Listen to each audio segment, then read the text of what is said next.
so we can, fortunately, I think they are the ones on the lobby, hopefully, yes.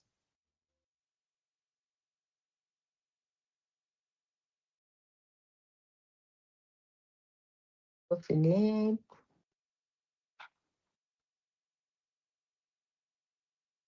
Hello, everybody. Right, I think we are all here. I think we're all here now and ready to kickstart. I think let me welcome everyone to day 2 of our meeting, and special welcome to the SSB chairs and their teams. And I think to kick us off would be Tom for the ISB feedback, particularly coming out of the meetings that were held in June. I think for Tom's session, the focus areas will be hearing more from the technology, the audit evidence for updates. But let me not steal your thunder, Tom, and hand over to you to kick us off. Thanks, Hugo, and great to see everyone.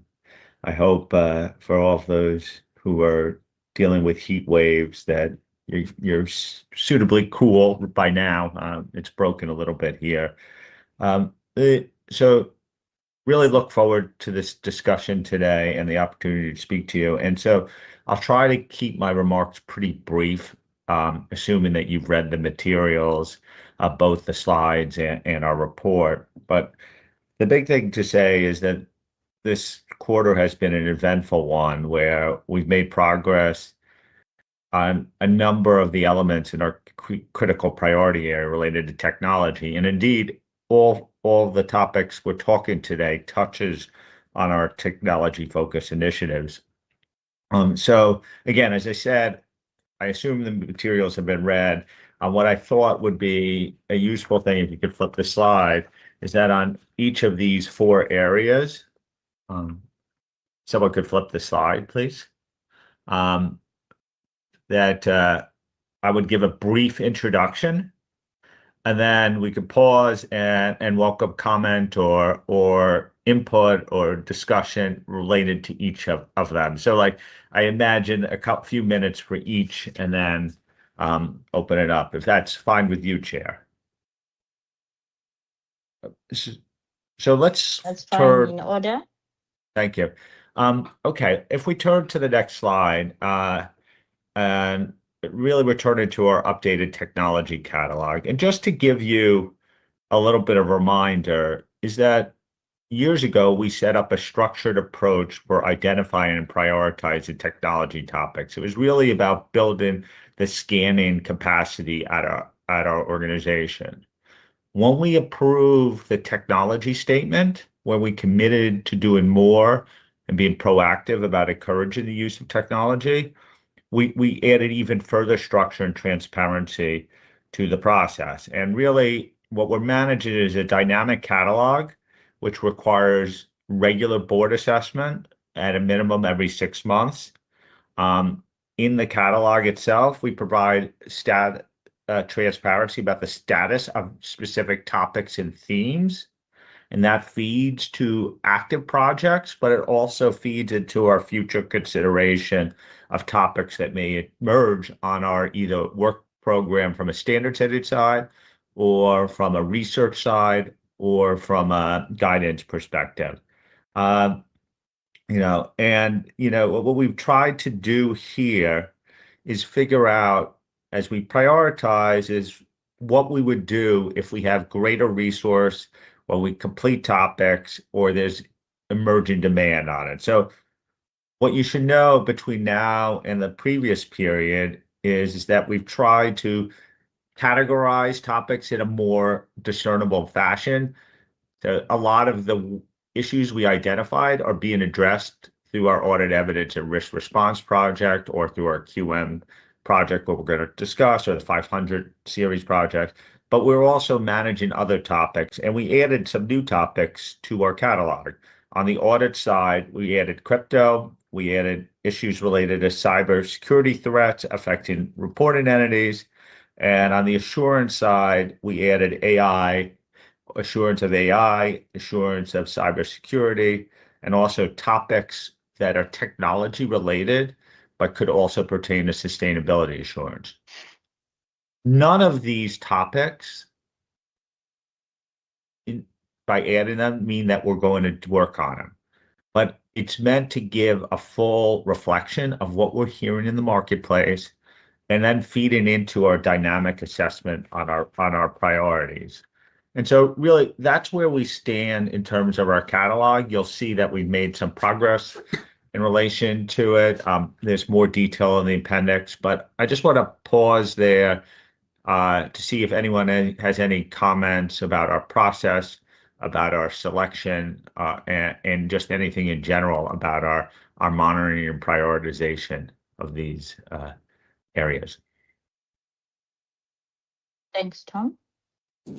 Board members, oh, Dave, I see your hand is up. Thank you, Followed Chair, by and Mark. thanks, Tom, for those comments. If I heard you correctly, so I'm going to feedback what I think I heard you say, and maybe you could expand on it just a little bit.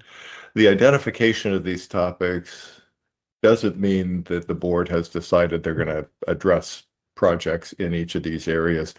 Maybe you could just say a little bit more about that process and how will you determine, what and when to work on as a board with respect to these?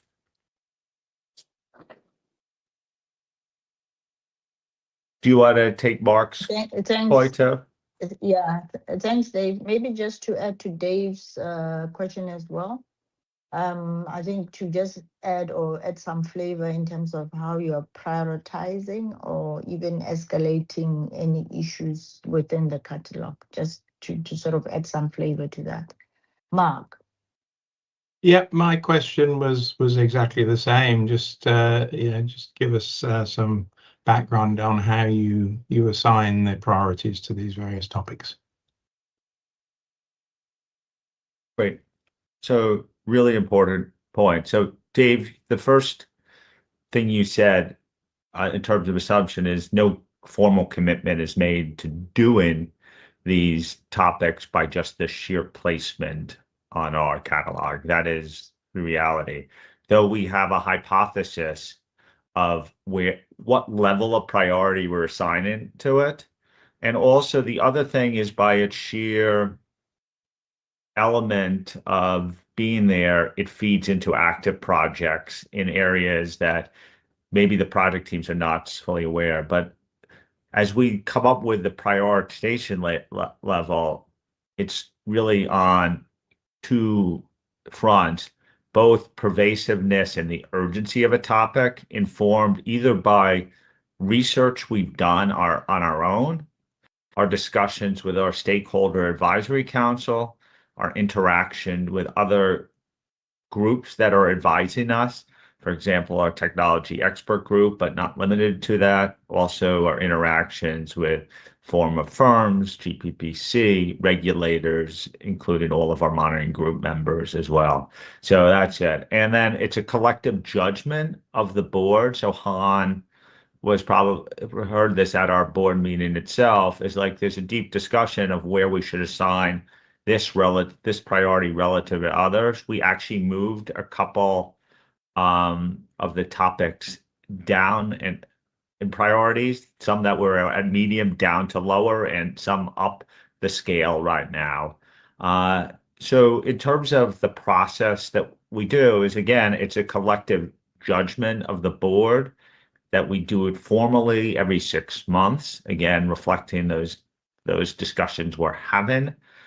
Clearly, when we have openings or capacity at our board itself, because things have dropped off the agenda, or we've added external help, or we've engaged in something else, then we have to look at these topics along with all the other topics as part of our prioritization process. And that's what I do want to make sense. It's like if other groups are saying we need to deal with questions like materiality, then we're going to have this tension between what on these technology specific topics we have to deal with relative to other audit or other public interest related issues. And this goes a little bit to the prioritization discussions we had last time to you. And that's a judgment. And this is a real important discussion that we have with our oversight body about where we get feedback, where we balance the two things. As you know, today, like we did an assessment of where our resources lie. Remember the categories I showed you last time, technology related area. Today we have like 60+% of our resources in technology related areas. We have about 15% in assurance related areas, and the others are related to modernization and other related topics, post implementation reviews. So, that's when we get to, okay, where do we shift things and what makes sense? I hope that's helpful and responsive, but happy to take on more on that topic. Thanks, Tom. Don't see any further hands. Yeah, I think we can continue. Yes, great. So let's move to the next slide. And thank you very much for whoever's guided me through this. So one of the big areas of focus right now in the areas of work is related this technology quality management guide series. Remember, we committed to reinforcing the quality management standards that we have and reinforcing those principles through a series of guidance. This was informed by our 8 roundtables, our stakeholder advisory council interactions, our discussions with you and others, that guidance to apply the principles that are working on ISQM1 and ISO 220 would be the best path forward in the near term as it relates to technology. We've assembled a technology expert group, which has got a broad support, point taken about the desire to find maybe an additional member or two from other regions of the world, but the work is still ongoing while we do that effort.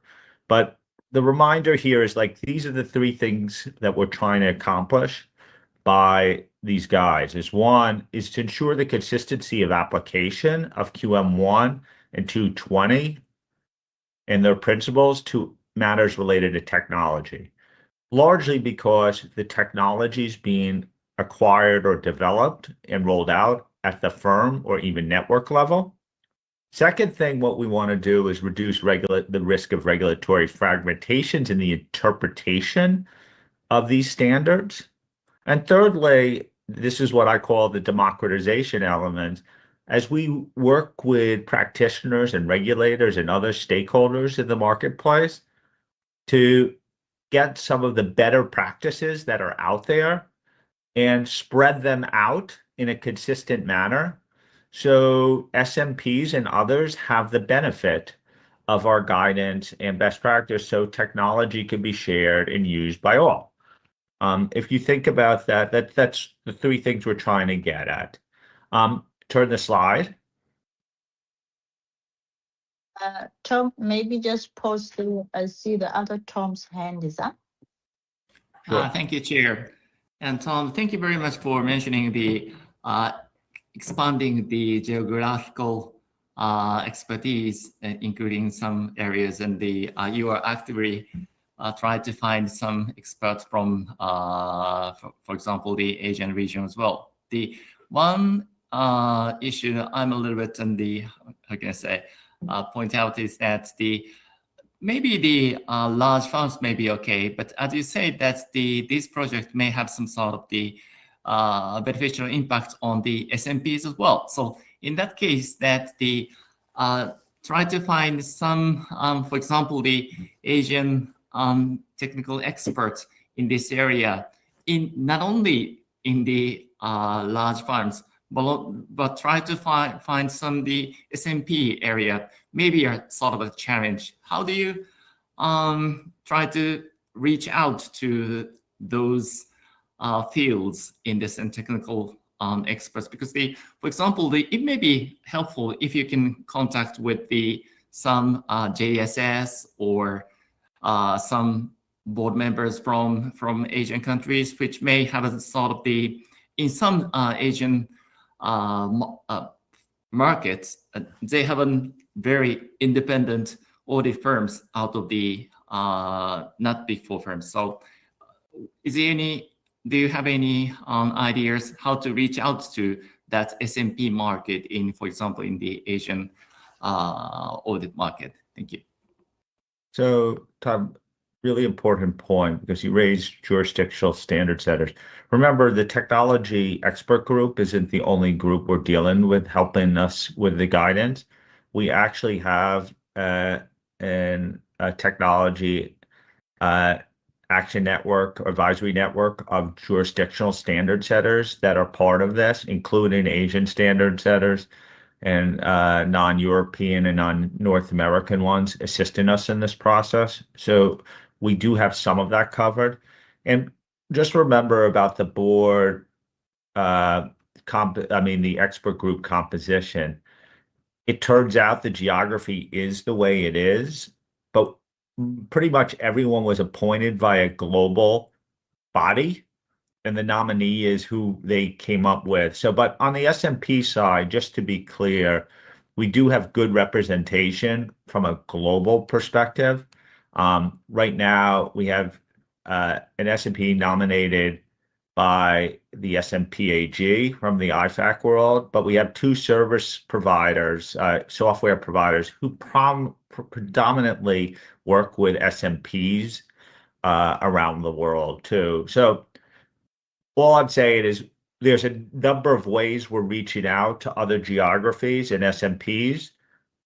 None of that inhibits us from adding one or maybe two more to the expert group. So they're covered, but I get the idea that we're open for nominations. The only thing is we can't hold the process up, so we're getting input from multiple sources.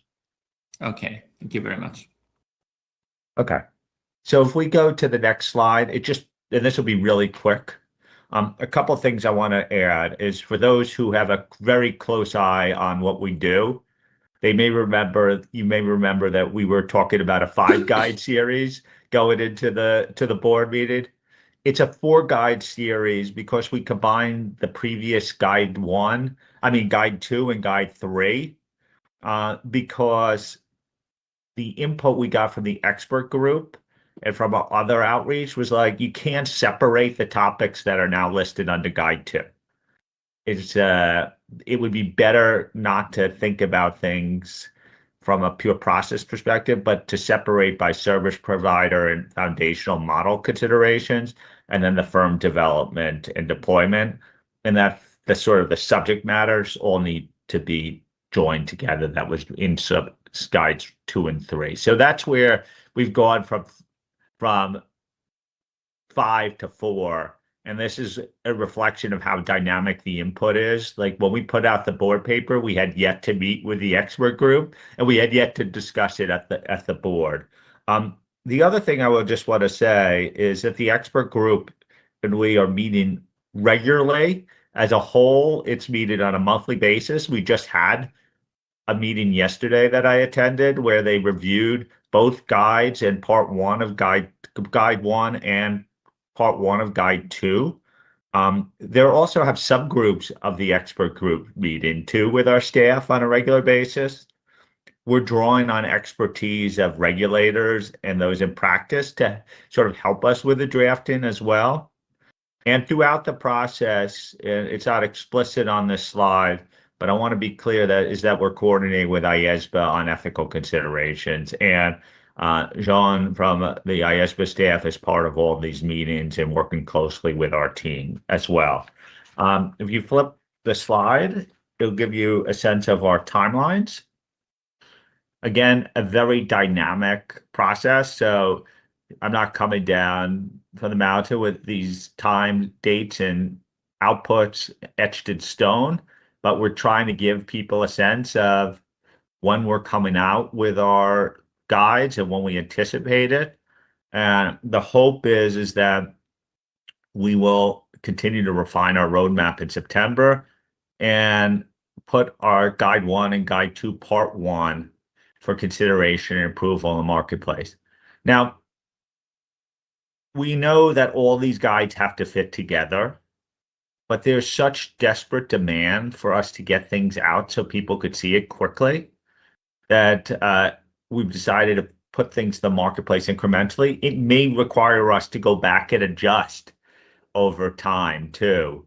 And so they're going to be working drafts for the board to review, but subject to revision. And that's one of the benefits of flexibility that we have. But everything that gets published requires full board review in public session, subject to input from all of our board members after taking account of the expert groups' advice and feedback.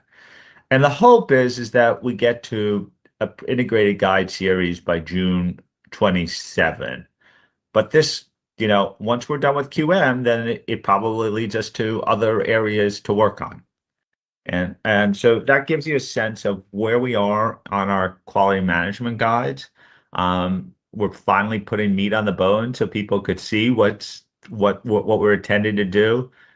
We got really positive feedback yesterday. There's work to be done on Guide 2, Part 1, but it seems to me that we're heading in the right direction. And I'm happy to solicit comments and feedback. Thanks, Tom. Mark? Yeah, thanks, Shago. Yes, Tom, I absolutely get the need to move at pace on this, given the speed of developments in the market. However, I have picked up some concern, perhaps among your board members, that the timetable here maybe doesn't allow sufficient time for your board to conduct a substantive review of these guides before they're published. The feeling perhaps that it's a little bit of a formality that the board is being presented with the draft guides before they're issued. Could you, I guess you're aware of that. Could you perhaps comment on why you believe that there is sufficient time for substantive review of these proposals by your board before they're issued?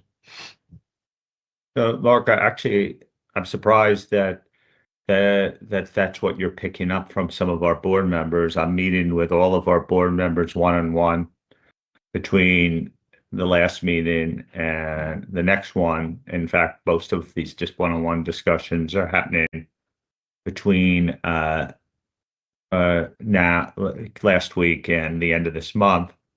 And I have not picked up on that. Remember, we all agreed to this timetable in board session, but there is flexibility to move if we don't feel like we're ready on any of these. So that being said, I think this is very similar to what we have for all of our board papers when they come to the meeting. Like, there'll be things posted. We're sharing documents throughout the process. People are able to get input, and it will be very much like board members get at every opportunity. And so I'm not aware of those concerns, but clearly it's an ambitious timetable. If we're not ready, we're not ready, and we'll push back. But with most things, like, you could always take more time, but you always have to marry demand. I feel like we're always worried about us a little bit on 5,000, about moving so quickly as well. And we were able to accomplish it, and I think people felt they had a comment. But if there are real concerns, I'm certainly open to hearing about it, and we'll take the time needed to get something good to the marketplace. Okay, thank you.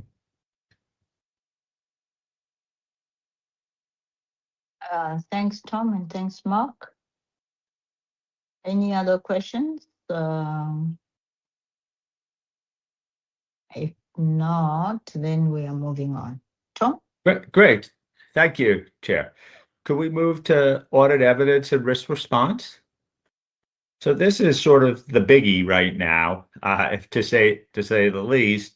And what I want to say is that at our June meeting, we approved the exposure draft for revisions of our audit evidence risk response analytical procedure standard and the consequential and conforming amendments that result from those standards. Now, just to step back, and like I think we always sometimes get lost in these technical details, and there are a lot of technical details here, that the goal was to address in an integrated manner and in a principle-based manner the continued evolution of the risk-based model.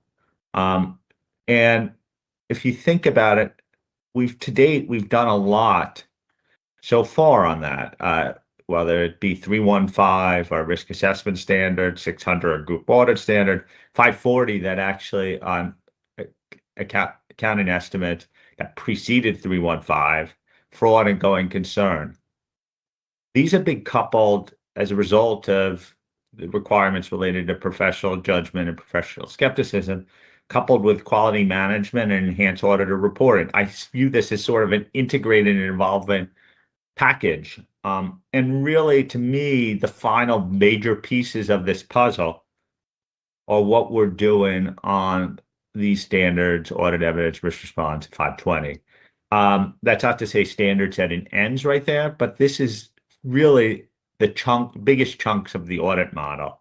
And we know that this will have a big impact on audits and on methodology, and there's a lot to bite off here. So it's a complex project. One of the things we're trying to deal, as the Piob has noted to us on many occasions, rightly so, is that there needs to be a focus on technology and internal control. This slide sort of tells you how we've tried to address it. The big point that I'd like to make is it's an exposure draft, and at some point, and we've done a huge amount of outreach and consultation to get to this point. We needed to make a decision of when everything is good enough to get comments out. I mean, elicit comments in the process. We also know that there's going to be a high degree of contention on some of the topics. Take the question of paragraph 18 of 330 on material classes of transactions, account balances, and disclosures, where there's big differences of view.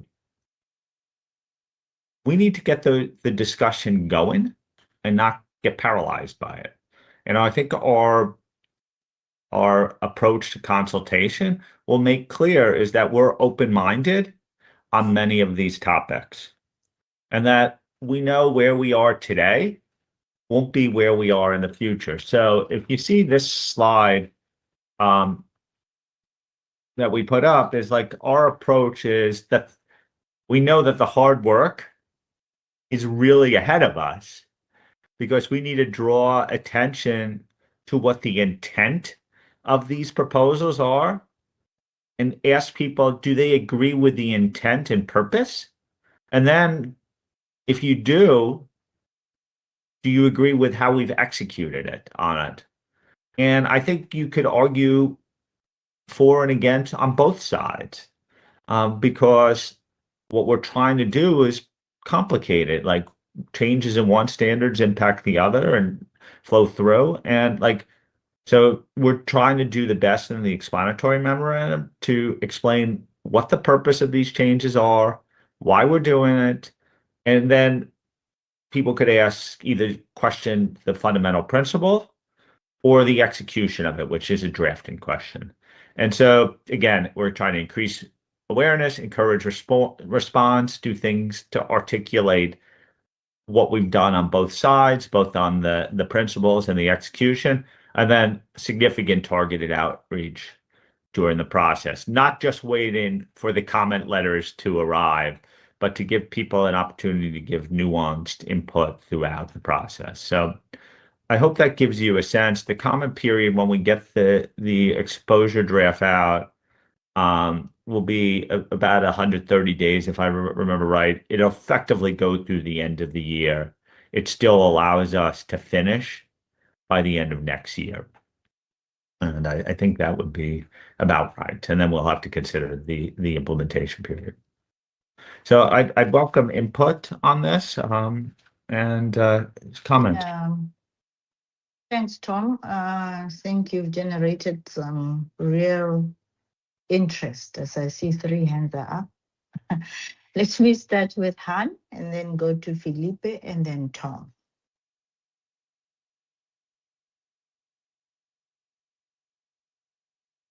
Okay. So first time, a real credit to you and the board on this one, getting the AE and RR package to exposure with the hard issues actually resolved during the week, not punted. And that's not easy, and it showed. So thank you for that. Now that it's out for comment, I'm curious where you personally expect the pushback to land, because from the room in the June, a couple of spots looked live to me. Thank you. I'm sorry, I just lost the last bit of what you said, Han, where you will. You guys were trying to push it out, so it was very successful. Thank you for that. But then from my recall that there were little minor issues. So personally, where do you think that the pushback would come? Okay, Tom, do you want me to continue and take? Yeah, why don't we Felipe and- continue Yeah. on this? Okay. Thanks, Tom. Philippe. Thank you, Chego. Hello, Tom. Hi, Philippe. Thank you for the presentation, as clear as usual, I would say, Tom. And can you come back to the slide 7, please? Just the previous slide. Thank you. So this project deals with the expectation about control testing. And as you remember, Tom, there are strong expectations about reinforcement of,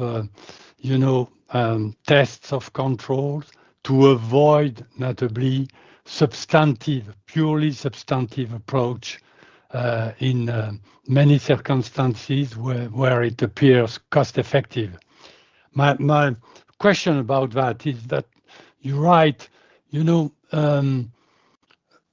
test of controls, when test of control alone is appropriate, circumstances requiring test of controls. So that means that there are circumstances not requiring test of controls, which is my view, and due to the expectations requires a lot of explanation and maybe education. So how are you going to deal and to take into account, this expectation on the market and expressed by the Piob before about, the fact that the auditor should take care of the quality of the control and, contribute to reinforce, internal controls when it's necessary in terms of financial reporting quality and fraud risk also to be improved. Thank you. Thank you, Philippe. Tom. Thank you, Chair. Thank you, Tom, for presentation. And my question is concerning the relationship with the discussion of the AERR and the 500 series, because what I hear from their June meeting is that the one example is that the discussion around the 505 of the external confirmation, and there is a sort of the split in the board. I heard there is a split in the IWC board. If the external confirmation is for the determine or consider type of discussion, and then I heard that that discussion will bring back to the 330. It means that there might be some sort of the discussion. We have to manage the one discussion on the external confirmation may relate to the interpretation of the 330 discussion, but the timeline may be a little bit different. So is it then the isolated, how can I say, issue? If it's an isolated issue, it may be okay. You can deal with it one by one. But do you expect some sort of that sort of interrelationship between the 500 series discussion on the AER discussion, AERR discussion. So, and if it is not the isolated cases, how do you manage the timeline? Because the ED for the 500 cities will be published at the end, perhaps at the end of this year. So there might be that 6-month difference for the timeline for the discussion. That's what I would like to ask. Thank you. Thanks, Tom. The other Tom, over to you, and then I will have 2 more questions when you're done. Yeah, all really important points. So where do we get pushback on? I don't ever anticipate where they all will be, because sometimes the comment period will expose more. So we'll certainly get a lot of pushback on this because it impacts all areas of the audit. But I think we know that there are topics that have been raised by the regulatory community with some concern, particularly the elimination of paragraph. I wouldn't say elimination, the changing of paragraph 18 and replacing it with other things related to substandard procedures. In 330, this question of test of controls alone and when that's permitted, we'll get a lot of feedback as well. I think for the profession, we'll have a question of unintended consequences of some of our drafting and how things actually fit together and whether they can be executed. The other area we're hearing is like, okay, you may be writing this from a principle-based principle-based manner, but how will regulators then enforce this consistently and making sure that there's some common understanding about that? Is another area. I'll get to Philippe's points specifically later. In fact, one of the areas that we constantly heard from particularly smaller practitioner was whether we were overemphasizing test of controls to the detriment of substantive procedures, and therefore maybe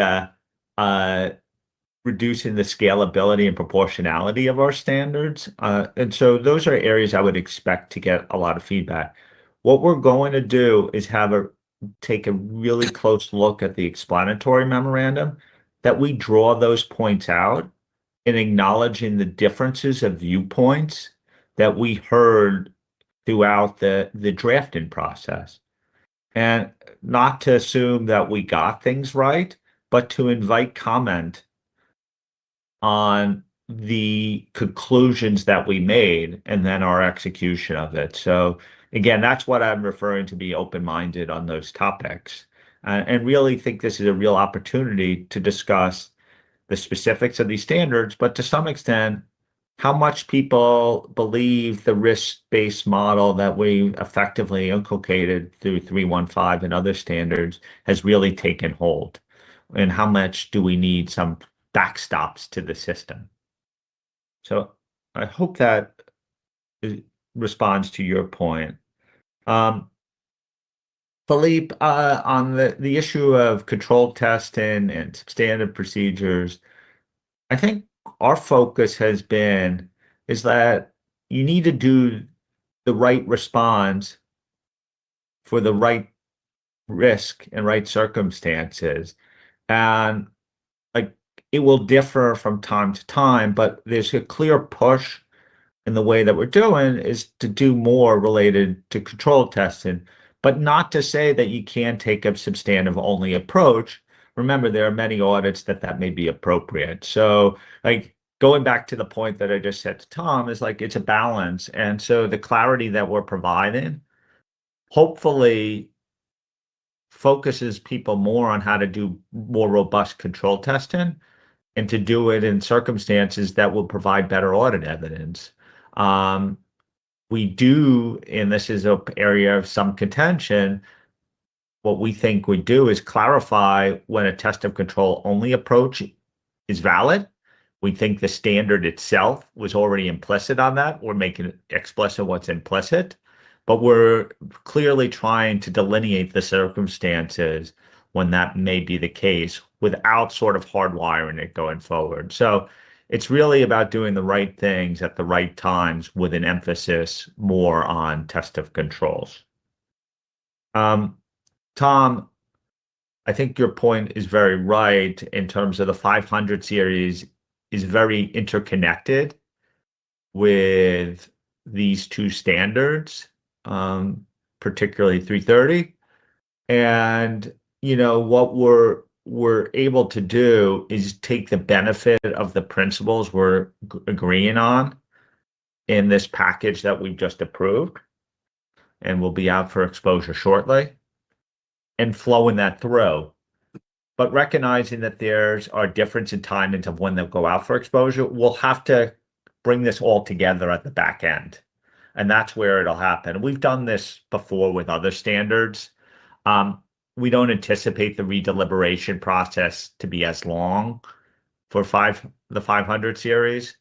And so the tidying up will happen on the back end, that they clearly all have to be interrelated, and the project teams are very coordinated and will share information throughout. So in an ideal world, you'd have it at the same times. Capacity doesn't allow us to do it that way up front. We'll make acknowledgments when we go out for exposure, and we'll tidy up on the back end. But this isn't new for us. We've done this on other initiatives before. Okay, thank you. Thanks, Tom. I don't want us to spend too much time, but just two questions extra that I had in mind. On the next slide, Pavel, when we are talking about the targeted groups, I was just curious to understand whether we considered users, the user group, the investor group, and preparers, because I don't see them included in your targeted outreach.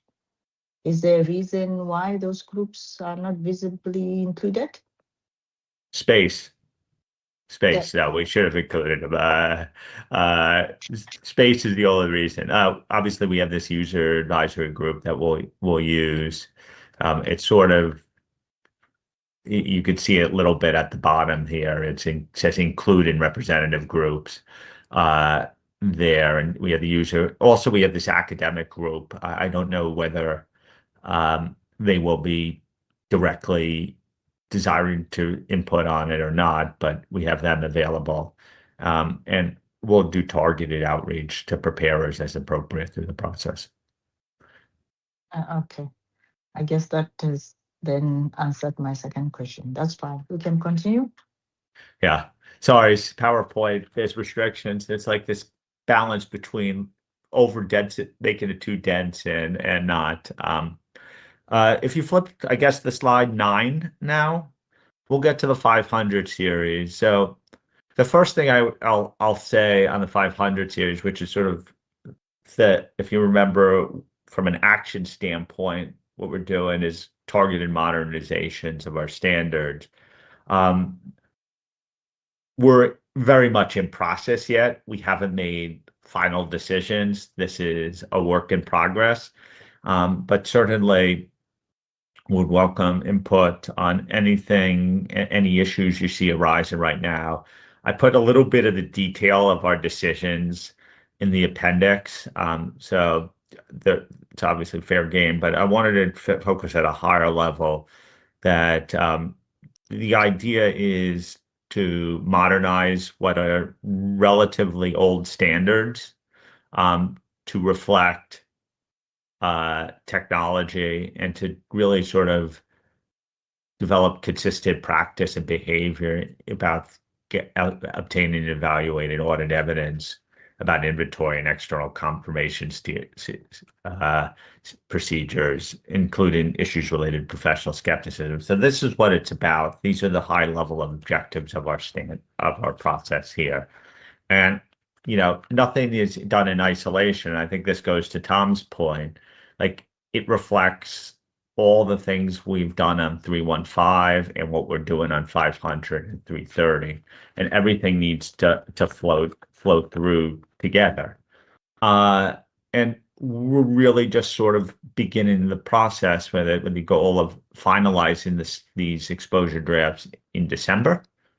And as I viewed our discussion in June, it was really actually much of it was about thinking about the interconnections of our other standards to these, and also not overburdening these standards with so much detail about technology specific elements. Now, it's funny, I did gives you a sense of standard setting and what you could do. There has been some commentary from practitioners about, do we need these standards in a world of 315?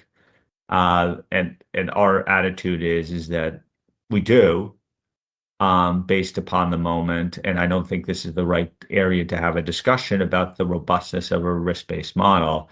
These are standards that exist. People are seeking guidance and specificity on this. The regulators view them as valuable standards. What we need to do is modernize them to reflect other changes in our standard setting structure and the use of technology.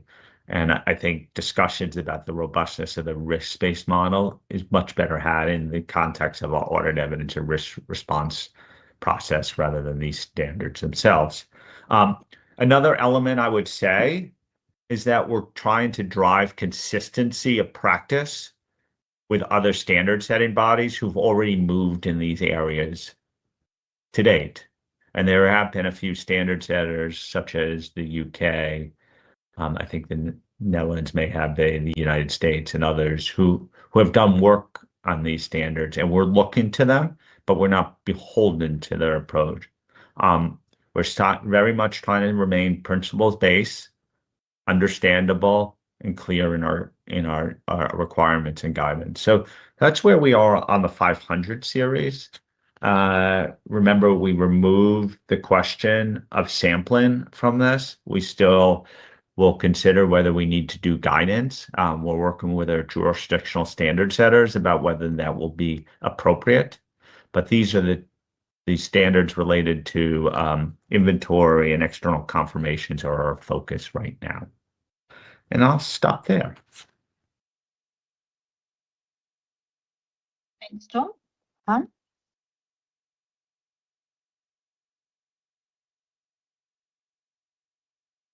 I think you are still on mute, Han. Can see the lips moving, but no sound. Oh, okay. Can I come back to the ISA 505 confirmation piece for a second? The question of when a confirmation is required for cash and receivables. As far as I recall, the room looked close to evenly split there. And the way I read it, the split wasn't really about the risk itself. Everyone agrees that that's where the fraud tends to concentrate.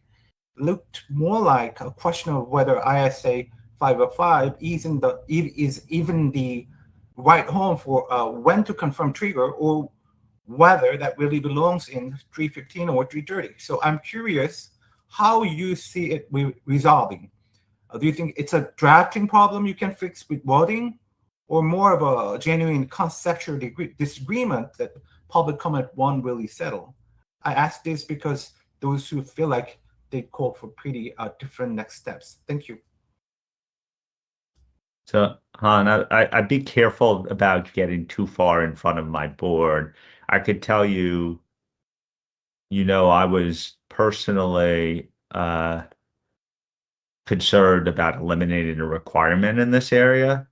I think the issue of cash and cash equivalents is so vital. It may be one of those things that, regardless of our principle-based approach, that we just mandate.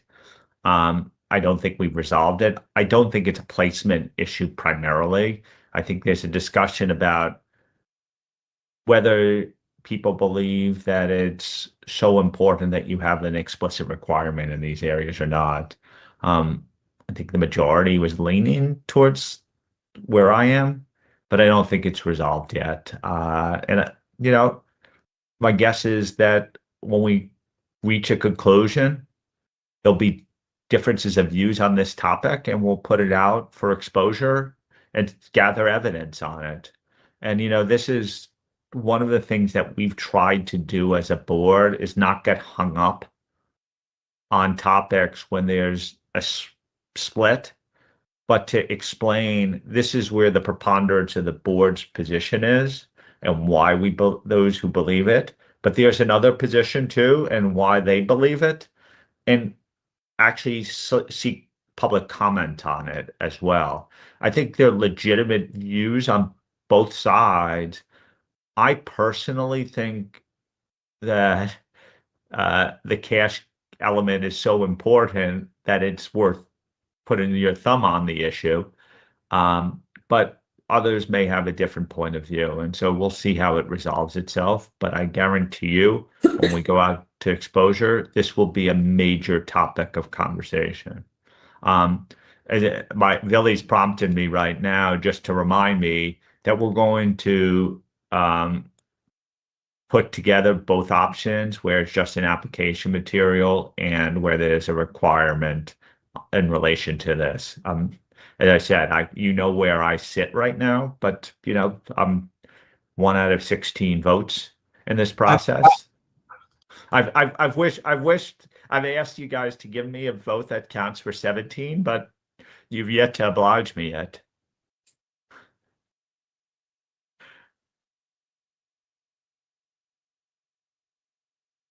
But certainly welcome to viewpoints. And if this is a public interest matter that you similar see, like, that's sort of where I come, is like, there's some things that are so important. And, we're going to get a little bit of this on other topics in our 3:30 discussions as well. Thanks, Tom. Dave?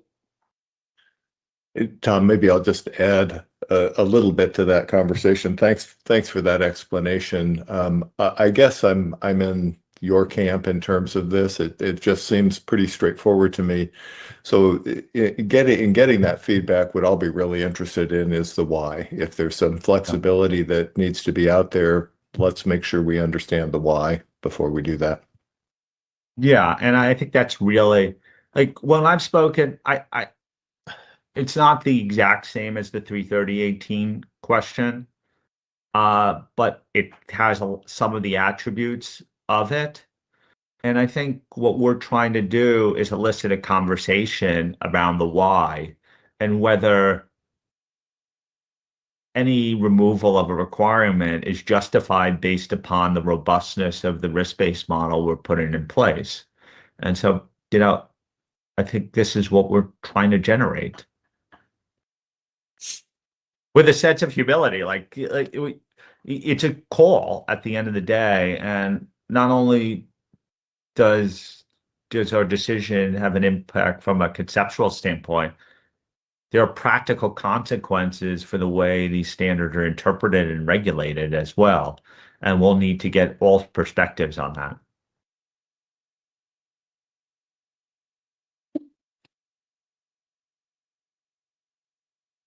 Thanks, Tom. I don't see anyone's hand up at this stage. Are you done, or you've still got a few slides? I am done with my slides. The others were appendices to help with some detail if you want some. Yeah, but maybe just as the last point from your presentation, just to acknowledge that I guess there's some sort of harmonization happening or coordination between your audit evidence piece of work and also this piece of work of the series that you've just both in terms of content and timelines. Maybe just to confirm that, yes, that is what is happening on the ground. Not only on that, but with our technology team as well. There's always cross collaboration happening. And I think that's one of the things that we've been able to accomplish over recent years, is that we're going cross project much better than we used to, because everything, like, has an impact on everything else, and getting our teams to talk together. So the technology scanning this catalog impacts all of these projects. And so when they get to a topic or they're doing their development papers, the project specific teams are working with our technology team. And also our audit evidence and risk response team are working with the 500 teams. And there's some crossover of personnel as well. Remember, people aren't just allocated to one thing. Yeah. Okay, now thanks for that confirmation.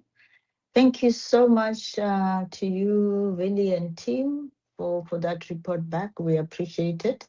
I guess we'll recycle back when it comes to the coordination project in a bit.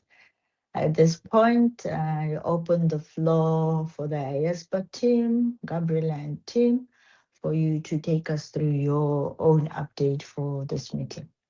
Over to you, Gabriela. Thank you very much, Chair, and thank you for having Claudia moving the slides. It's very good to see you. Of course, it would be better to see you in person in Madrid, but I guess that it must be so hot that I'm not sure that we could make it work. If you allow me, Chair, I will share this presentation with Ken.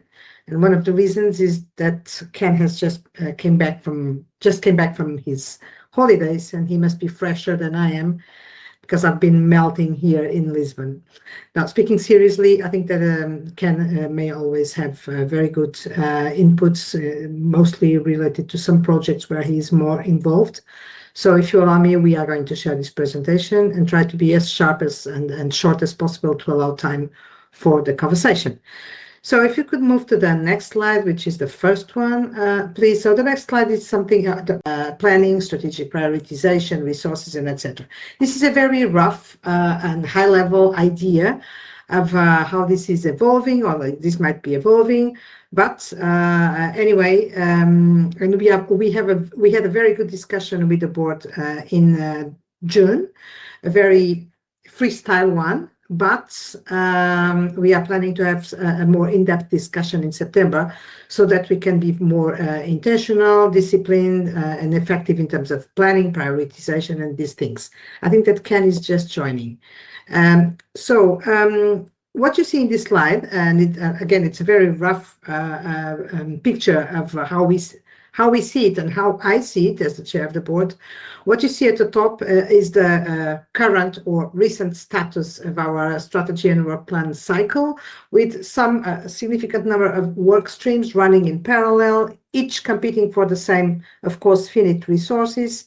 And that was, of course, in my view, the right starting point, given the scope of the strategy and work plan. But as we moved through the cycle, and as we have been listening to the Piob, but also stakeholders, the firms, regulators, etc., it is becoming clear that we can be a little bit more structured in order to ensure some discipline while at the same time remaining flexible. So the second half of the slide, the lower part of the slide, shows where we are probably landing for the remainder of this strategy and work plan cycle, with 2 clear priority work streams instead of 8 or 10 or whatever parallel tracks competing for the same resources. Priority 1 is about standard setting and guidance in areas of greatest interconnected risk, transformation, evolution, the so-called burning and hot platforms, farm culture and governance, private equity and technology. These are the areas where we are seeing that the stakes and the pace of change are highest. Priority 2 shifts some weight toward global adoption and implementation, and this is a broad way of saying a lot of things that we are doing and will be doing in this respect. The PIRs that stakeholders are requiring us to do, monitoring of national adoption and implementation support partnerships, I might you name it. So broadly called adoption and implementation priority. And this reflects very much what we have heard consistently, that standards without adoption and implementation support don't achieve the impact that they are designed to achieve, and that the ISBA needs to give more attention to supporting stakeholders, jurisdictions, and etc. with adoption and implementation. In respect to some of the projects like CFO, CIVs, Part 4B, we are making some explicit and very reasoned calls and decisions. I'm not going to go into the details, and I can explain further afterwards. But the CFO, we are seeing as a possibility that it may be slightly deprioritized, pending some interim conclusions that we need to confirm in September. CIV is clearly low priority these days, and we will put it on hold until we have the capacity to proceed with the committed guidance that we want to develop. Part 4B is closed, is finished since June. And we will continue monitoring through the IMAG following this June 2026 decision. And we'll say a little bit more about that. So this is about intentional resource and prioritization discipline that we are wanting to take, adopt, and put in practice with respect to everything that we are doing. Of course, underpinning all this is our commitment to all this strategic approach to the work, the strategy and work plan, the SMART, the proportional, some work that we are doing on proportionality that I don't know, I'm not sure that the Piob has seen it, but that we have just recently published to support the small and medium practices mostly. Grounding decisions on a new committee that we formed on the Trends and Risks Committee, and the Insights Group, which is trying to make sure that we see everything at all times and that we can understand where we can be more relevant. So this is not just reshuffling our priorities and our activity, it's really a rationalization to ensure that we have a sharper focus, a clearer sequencing and responsiveness to what we are hearing and from the Piob to start, and with other stakeholders about where the ISBA's focus, resources, attention, etc., will have the greatest impact. So this is like the context for the conversation that will follow. I don't know, Chair, if you want to stop here or if I can move to the next topic on the agenda. I see Tom's hand is up. Maybe let's pause and take a few questions. Thank you very much. And we could talk a little bit later, but the just one question is the current SWP cycle will finish next year. It means that we started to have some sort of think about the transition to the next SWP period, which will start 2028. So is there any expectation for how to smoothly moving to the current SW period to next period? Because for example, when you were mentioning that priority of the priority 2 is a global adoption in implementation, and then it will, I suppose, I imagine that this is very, very important, especially for the ISBA, and then this priority 2 workstream will continue. And so how do you observe the transition to the next SWP period from this diagram? I mean, is it a separation? Of course, we will start to talk about the next SWP period. So we are still in not in a very complete phase, but is there any expectation? How do you smoothly moving out to the next phase, next SWP period? If you have any ideas or thinking, I'm very happy to hear about that. Thank you. Thank you, Tom. Thanks, Tom. Gabriela, Mark's hand is also up. Do you want to take? Yeah, I can take both. I can take both. Thank you. All right, Mark. Yeah, okay, thank you. And hello, Gabriela. Just a couple of points on this this evolution slide. So firstly, the work on CIVs and pension funds has been paused. Now this concerns me because this was on the strategic work plan. You did outreach to stakeholders a year or so ago. There was particular interest in this area from investor groups, i.e. users of financial information. it therefore concerns me that this has just been paused and essentially taken off the strategic work plan, certainly for this cycle. And I'd just like to understand a little bit more about how you actually justify that, given the investor interest. And my second point on this is that we have on here two, to my mind, very related projects: the FCG project and the private equity investment project. Progress on the FCG project appears very slow, and the proposed progress on the PEI project that you deal with in later slides looks very slow too. I wonder, if as part of this review of your priorities, whether you had considered combining those two projects, which are clearly related, and dealing with them in a more expeditious way and on a more timely basis. I'd welcome your thoughts on those two questions. Thanks. Gabriela, as Mark was finishing, Philippe's hand went up. Should we also allow Philippe to come in? Yeah, happy to take all of them at the same time. Okay, Philip. Yes, thank you. Hello, Gabriela.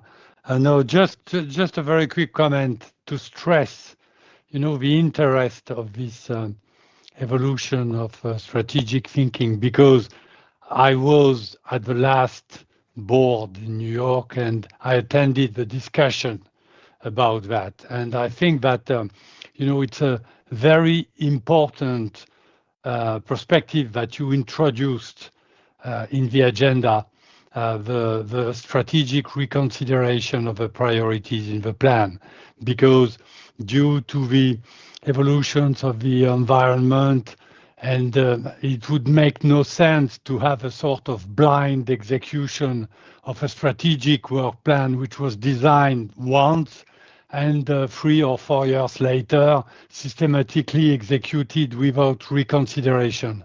And I remember, the quality of the conversation about this point in a context of limitation of resources. As a result, it's true that all the the changes of priorities, or when you decide to freeze a project and so on, you can always discuss that.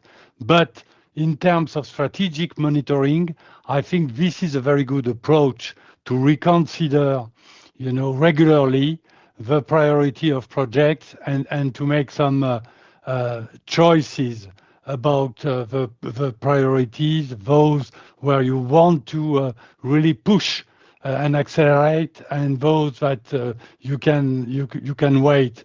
And I think I'm very supportive of this approach, Gabriela.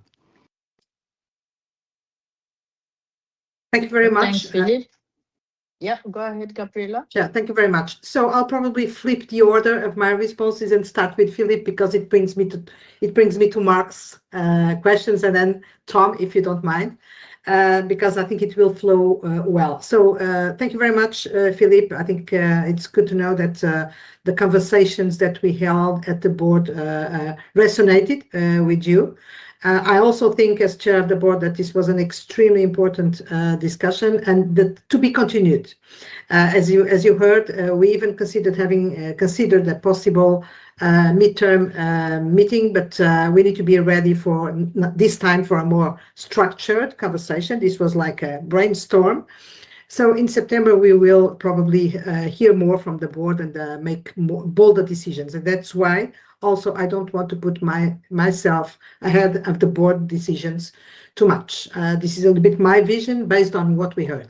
Now, thank you for that. And that, Mark, Philip mentioned choices, and that's exactly what this is about. If you ask me if I like personally, as chair of the ESBA, to pause the CIV's project, no, I don't. This is a project that speaks to my heart.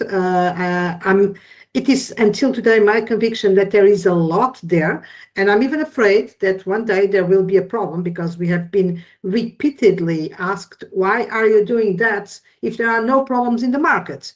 And the response has always been, we should not always wait for the scandal or the problem to move ahead. My concern is that if one day, one of these days, there is some problem, people will ask, why haven't you done this? But we need to make choices. And that became very clear to the user more recently, that we can't keep on doing everything at the same time. Even if each one of us or some of us have personal convictions which are not necessarily fully aligned with this, we need to listen, and we need to see where stakeholders mostly think that we can be relevant. We couldn't be deaf and not listen to the strong requests regarding, namely, private equity, technology, and the PIRs. And the reality is that we don't have resources for everything. CIVs, it's a very technical area requiring a lot of work. It was very difficult to move this project forward. And to be frank, even if investors had some interest in this project, all in all, there wasn't that strong request, ask, or urgency expressed for us to do something. I personally think that we need to do something, but we need to make choices. And the choices is to make allocate our resources in a way that we respond to the most urgent topics, and the most urgent topics are clearly these ones that you see here, given what we have been hearing and what we have been doing, but also given what you said, Mark, that we are going too slow, or a little bit slow, on from culture and governance and private equity. Well, I'm not going to share my thoughts, personal thoughts, but of course, we need to move forward with this, and this also requires a lot of significant technical resources, and even support resources that we cannot deploy to every project. So, what we are saying with respect to CIVs is not that we have stopped. This is a little bit for some time in the shelf, waiting for an opportunity, a slot where we can get some people or free up some people in the team and the board to take care of this project. But I will, of course, take away your note, and I'm very happy that you made it, because we cannot consider this project as if it was dead. It is not stopped, and we need to keep it alive in our minds before there is a problem that we have not responded. And Tom, to your question, how do we move from this strategy and work plan to the next one smoothly? I think that the response, you somehow gave the response to it. Well, if you look at the priority to adoption and implementation, I don't believe that this will go away or even diminish over the next many years. I'm not speaking about 1 year. I'm speaking about the future. I think that this will remain and become a standing area of work for the ISBA that we will never get away of it. So this is probably the platform that will take us to the next strategy. We have already started looking to the responses to the survey, and there is a lot of recommendations and suggestions for us to do adoption and implementation. So this is probably the segue to the next strategy and work plan. But looking at the other priority areas, I would be surprised if we would be ready with them still in this cycle, first thing. And the second is that they were not, the private equity and technology were not included in the current strategy and work plan. We needed to be agile and respond fast and quickly and boldly. While this was not planned, so this has been requiring a permanent reorganization of resources. So I think that we have in front of us something that tells you already a little bit about what probably, at least partially, the next strategy and work plan is going to be, but I cannot anticipate that. Let me just add something. We still have some projects in the current strategy and work plan, 24-27 that we have not initiated, and Philippe will have heard the discussion that we had also about that. And there was kind of an agreement that we cannot do everything that it's there in the strategy and work plan. So we will need to make choices as well, probably pick one of those remaining ones and see what to do with the next ones, because we will need to assess if there is still a need to move with them, or if there are other priorities that we need to choose instead of those remaining projects in the current strategy and work plan. Still early days to say anything about it. I see that. Thanks, Gabriela. Mark? I see Mark's hand is up again. Yeah, just to come back on that. I mean, I fully agree that, you know, the strategy and work plan, it can't be sort of cast in stone, and you have to review it. I get that, because priorities do change. But I was a bit concerned about CIVs, but I'd like to come back to the question that I asked about the firm culture and governance and private equity. I mean, has any consideration been given at board level to combine these two projects? Because they are, you might also almost argue that firm culture and governance can't be completed without consideration of private equity investment in firms. And so has any consideration been given of combining the two? And if not, you know, why not, basically? Well, Mark, thank you very much for that question. To your question, if some consideration has been given to that possibility, yes, since the start, I would say.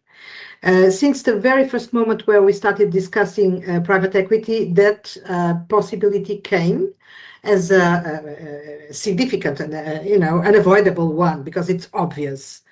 Now, the decision that we made not to combine the two projects was that we had a lot of information already, and convictions and data and evidence on FCG. It was very early days on private equity, and we were afraid that combining two projects at completely different level of knowledge, research, etc., might result in none of them advancing.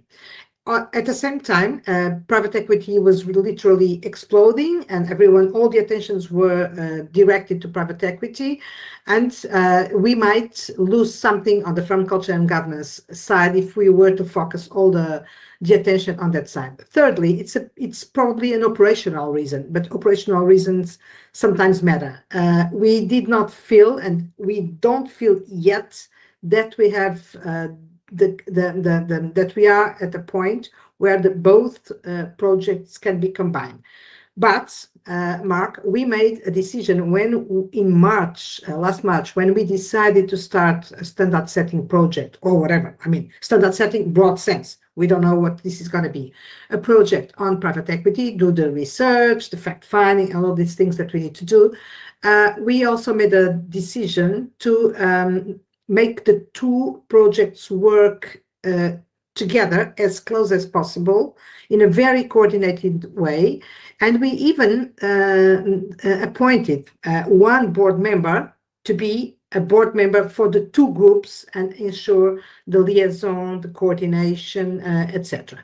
I wouldn't be surprised that if at some point in the near future they will merge or combine or meet at some point, but we need for now to be absolutely sure about things that we still need to know, namely on the private equity side, where not everything has been seen, and we need to be sure about everything. So this has been given some consideration. From time to time, it comes to the table again as a possibility. Nobody refuses it as a possible outcome. A bit too early to make that decision. The commitment is to make it work very coordinatedly, namely through common board members working on both projects, if that responds to your question. Okay, thank you. Okay. Thank you. Yeah. Thank So you for possibly something for the next strategic work plan to combine them, maybe. If not before, let's see, because we need to move with these two projects to until a moment where we can reconsider and say yes or no, we are going to, and it can be before the next strategy. Okay. All right. Thank you. So, Chair, can we move to the Thanks, next topic? Gabriela. I think we can move. Yeah. Okay, thank you very much. Can we move to the next slide, please? And the next one. So for the next slides, I will just give you a little bit of an update of where we are with respect to each one of the projects. But just to explain these slides and the option that we made in terms of presentation, the Piob has been urging recurrently the IESB, the ISSB, to clearly state the problems that we are trying to respond and the public interest objectives that we are trying to pursue, and what are we doing to connect one with the other. That's a very good request, and it was a very good challenge because it has been forcing us, in the good sense, to be more deliberate, to structure and formulate, articulate the reason for the project and the objectives that we are pursuing in the context of the public interest. So we decided to put it up front so that if the Piob has any comments, it would be interesting to discuss or to get your insights, but so that we all know about what we are speaking about and why we are doing what we are doing. So I'm not going to read the slides. I'll take them as read, but I think that the problem statement for the private equity investment project is very clear. Some new, enhanced, increased, whatever ethical challenges posed by the private equity investments.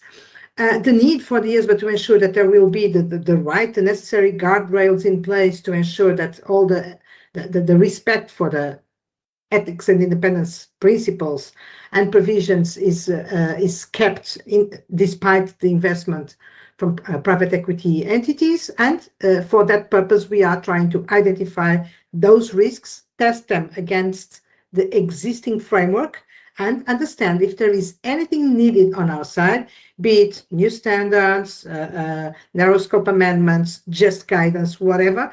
We are starting this journey with a blank sheet of paper in our mind, like completely open to whatever we are going to find and conclude. Next slide, please. So very briefly, again, in June we decided we approved the terms of reference for this new work stream. Project for this new work stream. The objective is information gathering, research, all these things, and the objectives are clear: to determine whether emerging ownership and investment models will trigger new ethics or enhanced ethics risks. The idea is that no later than March 2027, we are going to have a report with recommendations to the board. Mark, to your comment, is it too slow? Well, we have been having discussions, and Philippe probably told you about it, because there is some push, some pressure, not only from outside, from our stakeholders, but even from some board members, to make this move faster and to have something earlier than March 2027. We don't want to commit with a date earlier than March 2027 because this is going to be a very demanding project, but we are keeping it open, the possibility of having something earlier than that, which means by December or something like that. I would just like to recall the Piob that, as I said, this was not in our strategy and work plan. There were no resources at all, and we needed to, to get the resources here and there to start doing this job, this work. So we are going to do the best that we can to accelerate this project. No later than 2027, there will be recommendations. Hopefully, we'll be able to do something earlier than that. The scope of the work, I'm not going to go into details. We can respond to questions, but this is really about already identified areas of ethics and independence, which may be subject to some threats or some risks resulting from private equity and other kind of external private investments. Next slide, please. Also, sorry, can you go back to the last to the other slide? So one thing that I missed to mention is that this is going to be done in coordination with ISSB with respect to the matters that may affect audit quality and quality management. We are already speaking about how this is going to be done. There were some questions about how much this can also impact ISSB work. So there will be coordination measures and initiatives in place to ensure that this will be done coordinatedly. Next slide, please. Well, this is the action plan and no details at all. If you have any question about it, of course, this is the plan that we have in terms of moving forward. As I said, we'll try to be faster than this. We just don't want to commit. Chair, do you want me to stop here or to move to the next slides and take the questions on the other projects as well? How do you prefer to manage it? I don't see any hands up at this point, Gabriela. I think let's continue and we'll pause if there are hands. Yeah. Good. Well, thank you very much, Chair. Can we move to the next slide, please? And here I'm going to give the floor, hand over to Ken, and Ken will present the next slides on technology, please. Ken? Thank you very much, Gabriela, and hello, everyone. Yes, so on technology, our board has been very busy already over the past quarters, really focusing our efforts and prioritizing our activities on technology. The problem statement is, as you can read it, there are clear issues that we know when it comes to technology, simply because of the very comprehensive and far-reaching transformations that are taking place in practice as well as in business when it comes to the accountancy profession, in terms of the adoption, the operationalization, the implementation of technology-related tools, in particular artificial intelligence. And these transformations, these developments are giving rise to a number of questions around transparency, accountability, and the impact on compliance with the fundamental principles, including confidentiality, as we know. So that is really what we are trying to focus on. In terms of public interest objectives, clearly we want professional accountants to really be clear-minded as to how they look at the implementation of technology-related tools as they embark on and carry on their professional activities or deliver their services, and really focus on a responsible use of technology, being fully accountable.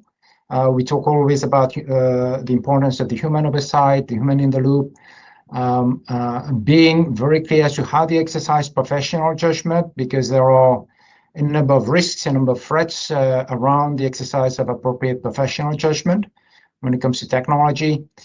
And really making sure that the use of technology and the use of technology outputs is fit for purpose and appropriate for the intended use. And that's an overarching principle that already is in the code. In terms of actions and responses, really we're taking a three-legged or three-pillared approach. One is really making sure that the code is fit for purpose. Secondly, conducting continuous horizon scanning, and thirdly, supporting awareness, adoption, and implementation. So broadly speaking, what do these mean in terms of the pillars? First of all, a code fit for purpose. It's important to really be aware that our board already back in 2023 issued comprehensive revisions to the code addressing technology. And these revisions have come into effect already in December 2024. They are principles-based, they are intended to be enduring and able to withstand the pace of change. So that is really what's already in the code. There are extensive principles-based revisions. A bit beyond those revisions, we are really keeping really an open eye as to what is happening out in practice. And for that purpose, we have been really working very closely with our technology experts group, and we are engaging with them on a quarterly basis, really monitoring what sort of emerging developments they are seeing in practice and what is it that they are learning that they can share with us. And through that mechanism, we are also keeping tabs, not just in terms of awareness about developments in technology, but also what questions might arise in terms of the continued robustness of the code from a standard setting perspective. So that is really a channel for us to really monitor what is happening and whether the code continues to be fit for purpose. And thirdly, through that continuous horizon scanning, we are maintaining close coordination with IWSP. And that takes me to really the third pillar, which is about awareness raising. And that is critical because the Hang on, technology, Ken. yes. Just a second. I see Dave's hand is up. Okay, Maybe sure. you're going to move on before he asks what he wanted to ask. Absolutely. Chair, I actually have a question back on the private equity investment. So I think we should go ahead and do this and come back to me when it's convenient. Thank you. No problem. Ken, go ahead. Okay, thank you, Chego. Yeah, so just in terms of awareness raising, it's critically important that we raise awareness about what IESBA has already done from a standard setting perspective. So we're very much focused on this. Just on the next slide, if you can move to that next slide, I'll just share a few comments on the action plan here. In terms of awareness raising, we are really utilizing the vehicle of non-authoritative material to raise awareness about some of the key provisions that we have embedded in the code to address a number of the important issues that we are focused on, the issues of transparency, accountability, compliance with the fundamental principles, etc., in the context of developments, particularly related to AI. So we have essentially two types of NAM that we are targeting for release within this year. One is an overarching NAM that is being finalized as we speak, and we are anticipating issuing it next week.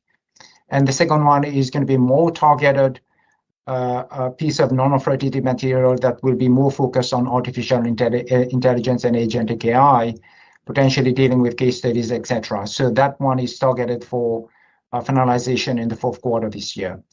And beyond this, we're going to be looking at revising the extensive suite of guidance for leadership that we already have and making sure that these are updated to the latest developments. And in addition to this, we continue to really keep our board apprised of the latest developments, really raising our awareness internally and providing educational sessions, etc. And as I mentioned, we continue to coordinate very closely with IWSP. So I'll stop here, Chair, and happy to take any questions. Thanks, Ken. I will go back to Dave for his private equity investment question, and then I'll take Tom thereafter. Dave?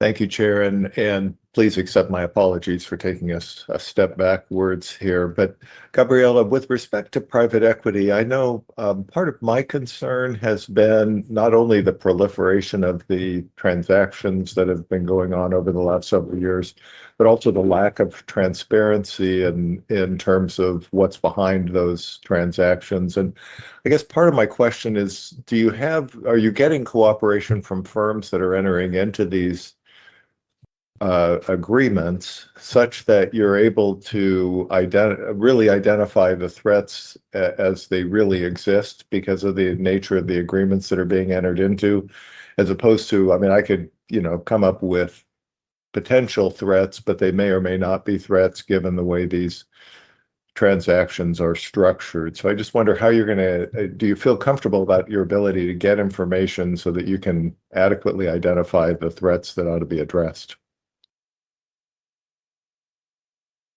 That's a very good question, Jaif.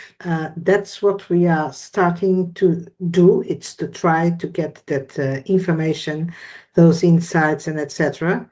A difficult part of the project in this respect will be exactly to try to get the firms themselves to explain the challenges or the changes that they are undergoing when they are subject to this kind of investments.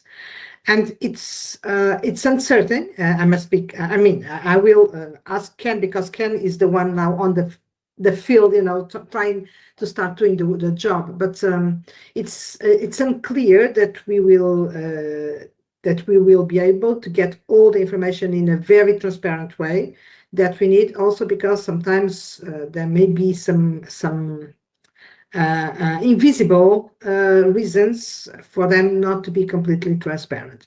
We have been through some experiences not directly related to the research that we are doing, but some behavior from some of these firms in terms of transparency and things like that, which at least suggests that we be careful and cautious about the information that we get this way.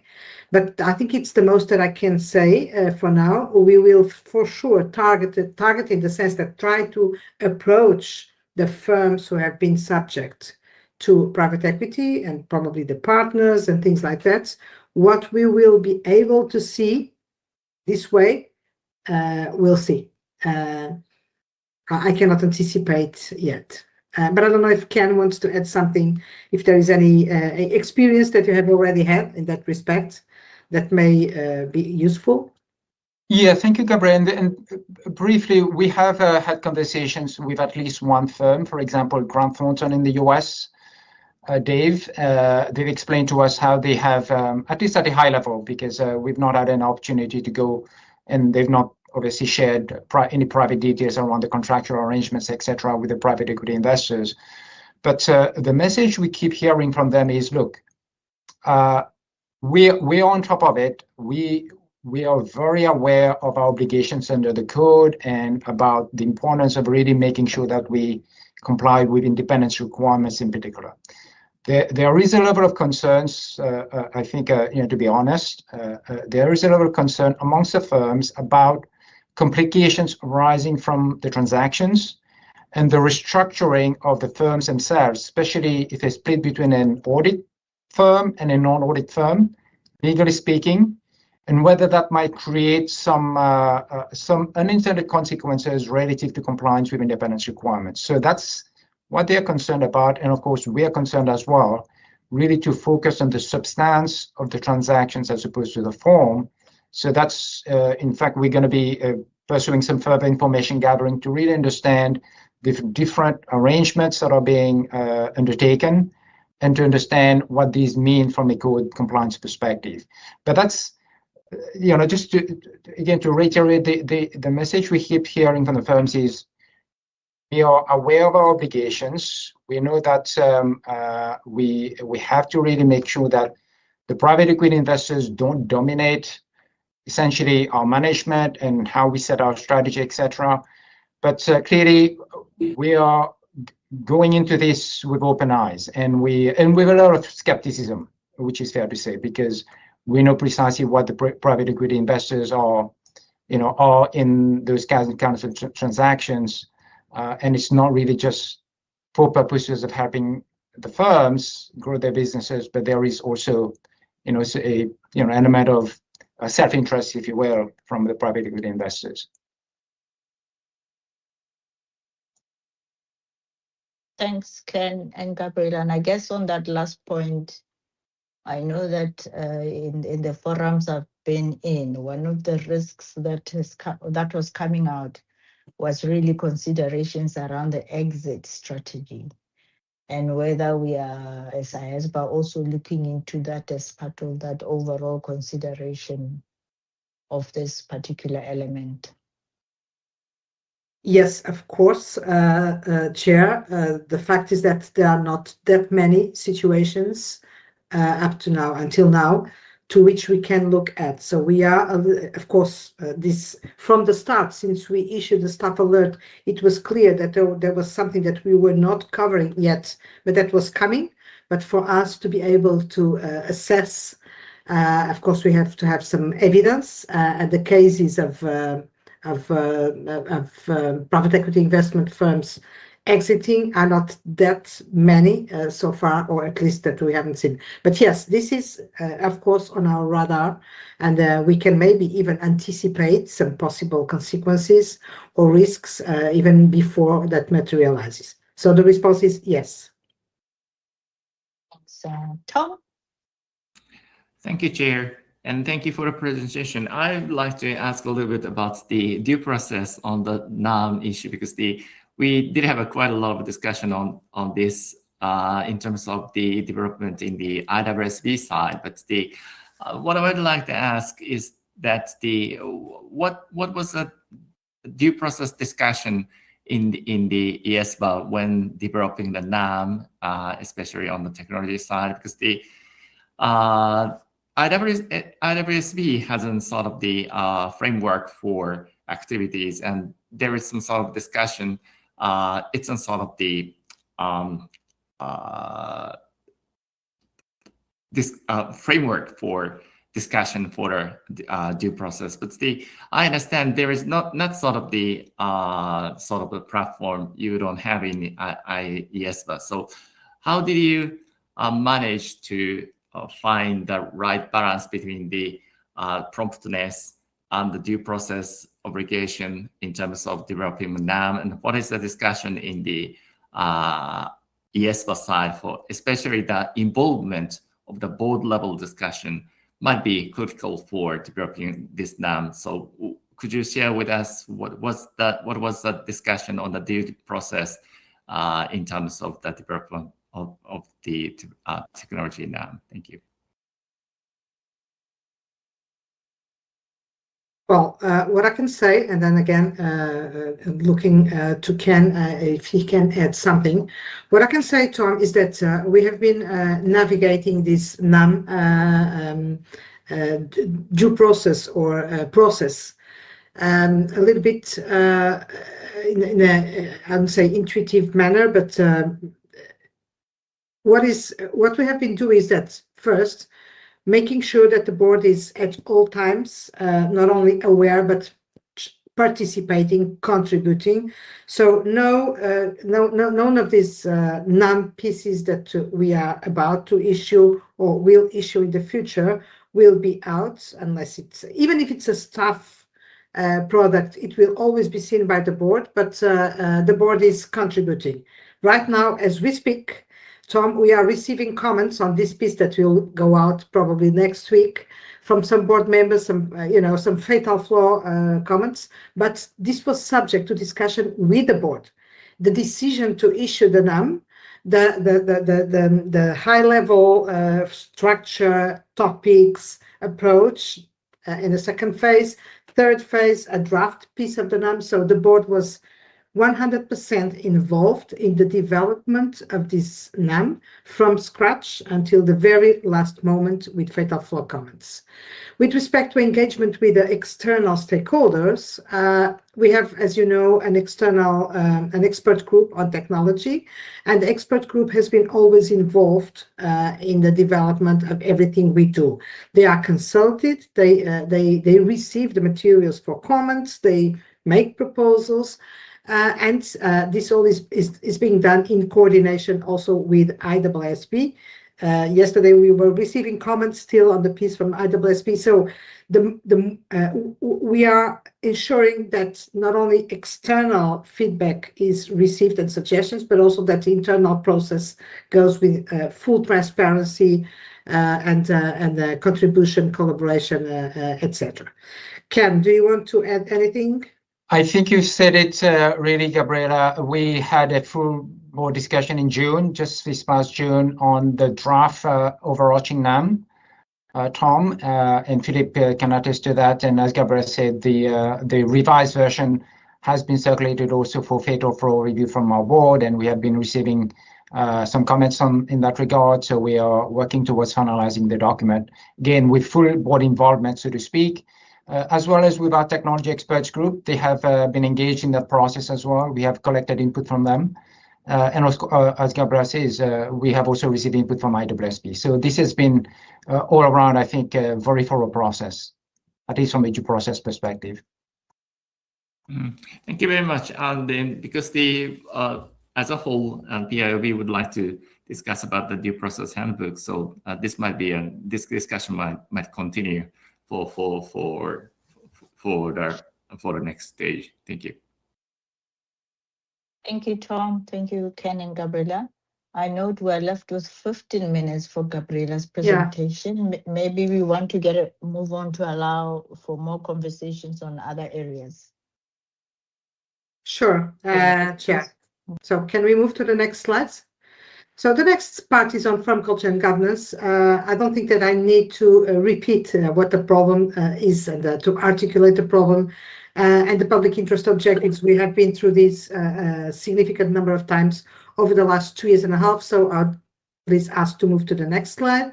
And the next slide, the purpose of this slide is mostly to recall or to remind what we have been through over the last 2.5 years, 24, 25, 26, and different phases of the project.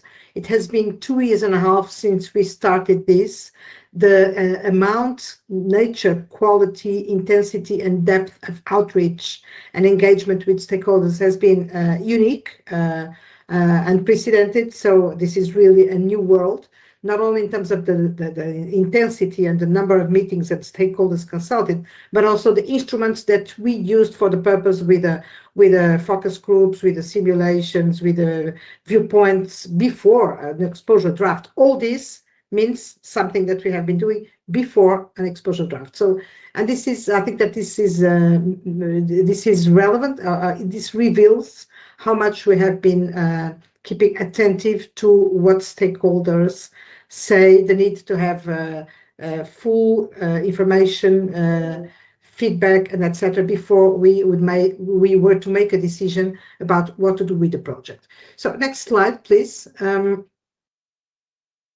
So the next slide, it's like a summary of what we have in terms of evidence, what we have gathered from the dialogues over the last few months. Of course, these last few months cannot separate from what we have heard and done before. It's not an isolated phase of the project, but it's a phase where the stakeholders at least could start seeing a little bit what we had in mind, what was the possible direction of the project, and etc. And we wanted to test it with stakeholders before making a decision. Again, not going to go into details. There was a big discussion about in the code, outside the code, with different positions, users and investors fully aligned and agreed, and very intense in the suggestion and request that this is gonna go into the code. Firms on the opposite side, regulators with mixed views. Some of them saying we need this to be enforced by all means. We need this to be in the code. It's not going to be strong enough and meaningful enough if it's not in the code. Others careful about enforcement considerations and things like that. So we heard all that you can imagine. We tried to distill all that we have heard. And I guess that the discussion that we had at the board on June, and that Philippe had the opportunity to attend and observe during one full day, speaks by itself about the amount and quality of information that we gathered and that we provided to the board to make the board able to make a decision. Where are we now? Next slide, please. So in June, we decided, after very careful consideration of the wide range and the diversity of views, proposals, suggestions, etc., and the IESBA public interest mandate, not less important, to include, to develop, evolve in this project by drafting, preparing a high-level principles-based overarching single requirement in the code, and then some targeted application material also in the code. For clarity, the requirement is a requirement, so it's mandatory, but the decision was to make it as high-level principles-based overarching as possible. The application material is not mandatory, of course. Being in the code, it has some authority, but it's not legal or mandatory authority. It is just application material, and this will be combined with a significant amount of guidance outside the code, non-authoritative material, cases, etc., that will be developed in parallel with the development of this requirement and this application material.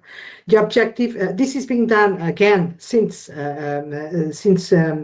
a long time ago in coordination with the IWSP. The Piob has been following this from very close, so I don't need to say the much that we have done together to make sure that this is consistent, coherent, and complementary as it is aimed to be. And we also have in mind the call from the Piob to, at some point, explain how the Film Culture and Governance Framework will work together with ISQM1. This is going to be on our radar and subject to our work, but we need to develop a little bit further the requirement, the application material, and the guidance to be able to be more concrete about this, how this works together. So the action plan, next slide, is that in December we will have an exposure draft for consultation. Of course, the simplicity of the requirement that we are aiming to draft and the application material, etc., might allow an earlier consultation, but we really need to be, on the one hand, careful. And the shorter and sharper you want to be, the more the words and the drafting matter. So we need to be very careful. And of course, there will be still some engagement with stakeholders. By that time, there will be an exposure draft, and then stakeholders will have the opportunity, like in any other project, to state their considerations, their opinions, their comments, etc. And I'll stop here. Thanks, Gabriela. Maybe before I allow Felipe and Tom to come in, just on that last point, on the last slide, where you were talking about the call from Piob to really distill this myth of the Film Culture and Governance Project versus the ISQM1 issues. What are we really planning to do to address, I think, this pain point? Is there a question of we are really going to try and clarify the differences between the two so that it's better articulated and understood by the profession, or what is the plan? That would be my question.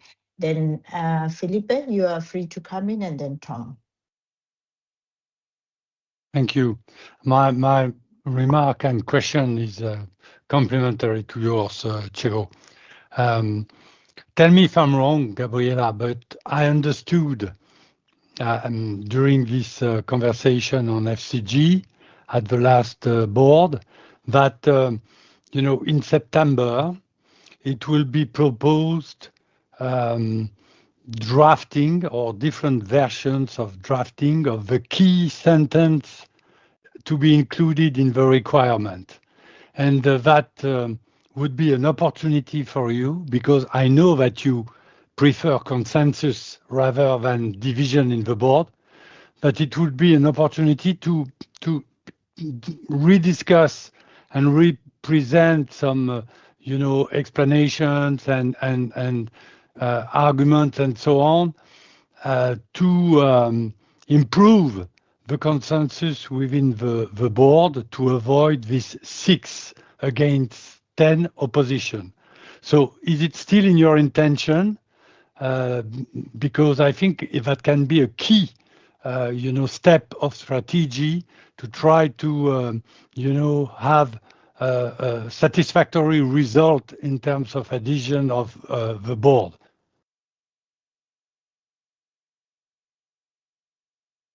Thanks, Philip.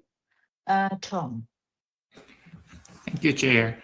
My question is also very complimentary as well. Coming back to the previous presentation, page 15, perhaps, you mentioned that the regulators' views are not a little bit earlier, one page before. Yes, regulators are some support and some against, so their views are a little bit mixed. And what is your plan for the further engagement with the regulator side? Because I know that their views might be mixed, and perhaps they would like to know a little bit more about the relationship with perhaps the ISQM1, and what service is covered by the ISQM1 and what services are not covered by ISQM1. And one points I'm a little bit more curious is what evidence we would like to, I mean, that's the PIOB and the ESBA should prepare for moving this discussion forward. What type of evidence do you need, or we should collect to have a little bit more evidence-based discussion? So any plan for the engagement with the regulators, and what type of evidence are you prepared for to analyze a little bit further? Thank you. So over to you, Gabriela. Thank you very much, Chair. Conscious of time, I'll try to respond all the questions. To your question, Diego, what's the plan? So with respect to the differences between FCG and ISQM1, we already have a document that was developed together with IWSP, which I think very clearly demonstrates the differences and the connections, the links as well, between the two areas or the two frameworks or whatever you want to call it. Of course, we were comparing apples to oranges because ISQM1 is standard and what we were comparing with just the viewpoints. It will depend on how these viewpoints will evolve. There is work to be done. We cannot anticipate the fight where we will land. So the approach to this NAM or guidance about how to make FCG and ISQM1 work together, this will very much depend on where we will land. But we will not wait for the end, to the end of the work, because this is already being envisaged. The idea is that listening to stakeholders and depending on the evolution of the project, we will have something that will leave no doubt about where does ISQM1 apply, where does FCG apply, and how they can apply in a combined, complementary, whatever way. So to the point of Philip, a very, very important question. Yes, you got me. I prefer consensus rather than split views around the board. And of course, I hope that these 6 months will allow us to mitigate at least that divergence. But there is something that I need to say. The 6 versus 10 were 6 versus 10 around one option that we decided to split in two. And for the, I don't know if the Piob is aware of how we put 5 options open for discussion. We landed in one option, which is divided into alternatives. One, the one that I presented, which is the one that has been approved or agreed. The other, which is the same option, but where the requirement does not exist. It's only application material. The requirement would be also application material. So the level of authority would be lower than the one that was agreed by the board. So the two positions are not that far one from the other, and I'm very confident that we can navigate this in a very effective and relatively smooth way to land in a place where at least more members can agree upon and are able to get an agreement. Once there will be a clear requirement and clear application material, we will see how the board members will see this, and if we can slowly or as fast as possible get an agreement around one position. So this is not the end of the road. We are still deciding what to do in an exposure. Tom, to your question about what kind of evidence do we need to see how ISQM1 and FCG can work together, I think it's your question. Well, my first response is that we already have a lot of evidence, because these 2 years and a half and all the information that we have been able to manage together, it's already very helpful in that respect. And if we look at the scope of ISQM1 and the scope of FCG and the objectives that they attempt to achieve, I think that we are in a good path to have a response to your question. Still, there is work to be done. Definitely, there is work to be done. Your question about how do we want, I think it was your question, to approach stakeholders to gather more evidence. On the one hand, it is clear that we will need to do that.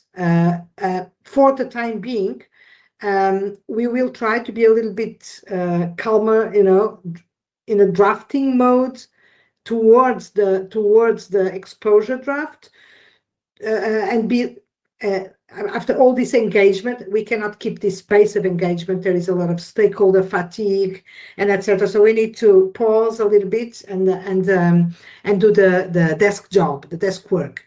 Still, more engagement will be needed, and once we have something more concrete, then we will go and look for the evidence that we need to say, okay, here you apply FCG, there you apply SQM1, or they apply together in a combined manner, which is going to be probably a very frequent way, but without any kind of overlap, contradictions, or whatever. I think that's the most that I can say by now, Tom, because we are not yet there. But all these questions will, of course, inform the way forward as we move to this next phase, where we will clearly need to address the question: how do these two frameworks work together in practice for the firms and for the regulators as well? I think that there was a question on the regulators from you as well, but I don't know if there's anything that you want me to say. The views are a little bit split for different reasons. The reasons why the regulators, some of them would prefer it not to have it in the code, is not exactly the same reasons of the firms. Some of regulators are very intense in their request for this to be in the code, and probably that was not that explicit in some points of in some elements, but we have the evidence of that as well. So split views. So any can I? Yeah, thanks, Gabriela. I guess on this particular segment of your presentation, I think it's very important to keep, I think, joining all dots together, particularly circling back to what we're really trying to solve versus where we are and what the issues are which are coming. I think that constant reinforcing is important, and to provide the clarity to all the questions that are coming, or the inconsistencies and the disagreements that we are seeing coming out in what you've presented. But nonetheless, I don't think anyone is questioning the what. Perhaps it's the how, where people are having differences of opinions. But let's, I think, see how the board then deals with the pathway going forward. But I want to just encourage ISPA to keep going back to the what are we solving for problem at every occasion. Yeah. Okay, thank you very much. Thank you. So I don't know, Chief, we still have 2 slides, a very brief update on the two projects that we are, well, the CFO and sustainability. But if you prefer just to stop here, of course, I think that the slides. The slides are already up. I think just address them quickly. I know we're 3 minutes over time. Okay. So I'm going to ask Ken. I'm going to ask Ken to address these 2 slides in 1 minute or so. Yeah. Okay. Yeah, thank you very much, Gabriel. Literally 1 minute, yes. So, and Gabriel, you already touched on the Part 4B and CFOs at the very early, at the beginning of this conversation. So on the Part 4B, essentially, we are taking a pause on this one in light of the information gathering that we have undertaken. Really, the landscape is very, very fragmented. It's very uncertain in terms of how jurisdictions, by and large, are moving forward relative to sustainability reporting and assurance. There are numerous voluntary engagements that are certainly being performed in the area of sustainability that are utilizing different reporting frameworks that we know, not just general purpose frameworks, but special purpose frameworks as well. And there are the non-PA practitioners as well that we know are very active and that are using standards issued by ISO and not assurance standards issued by IWSP and by extension the code as well.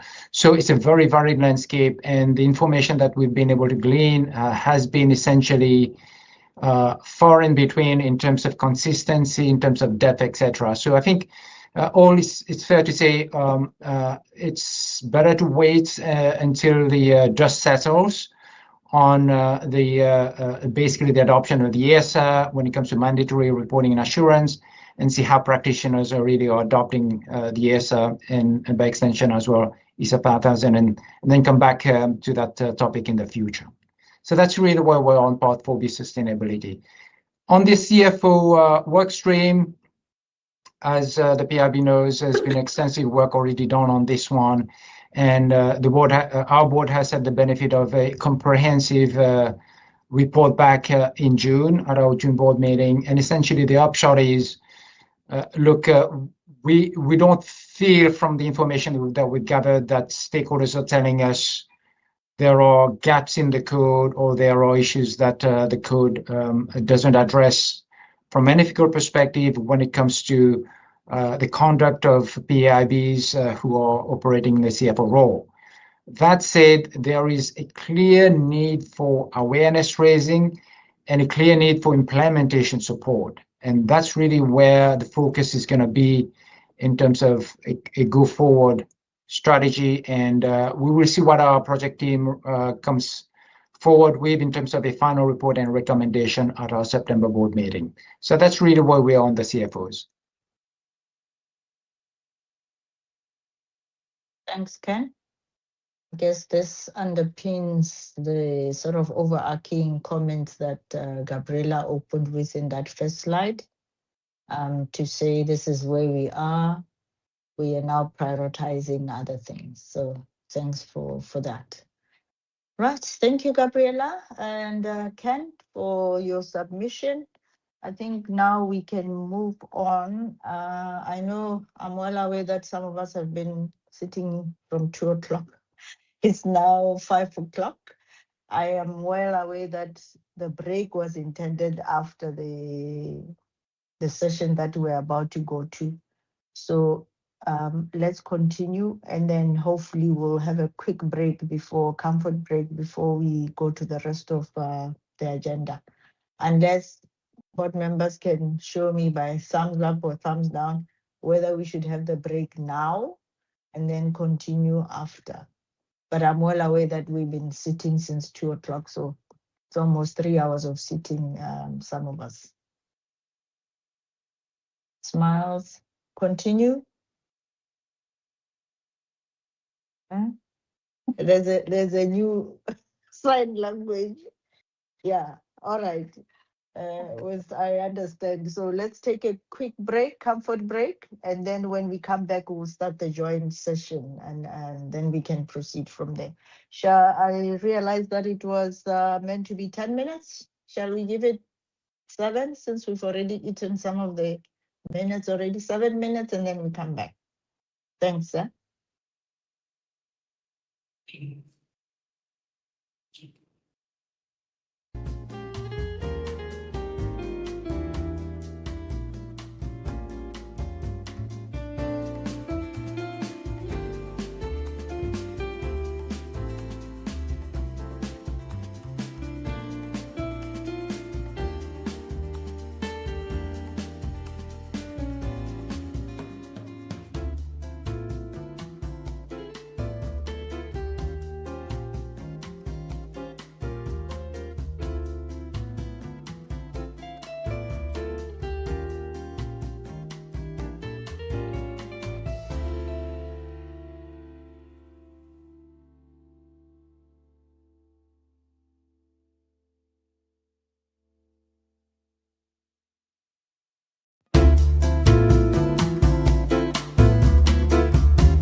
Welcome back.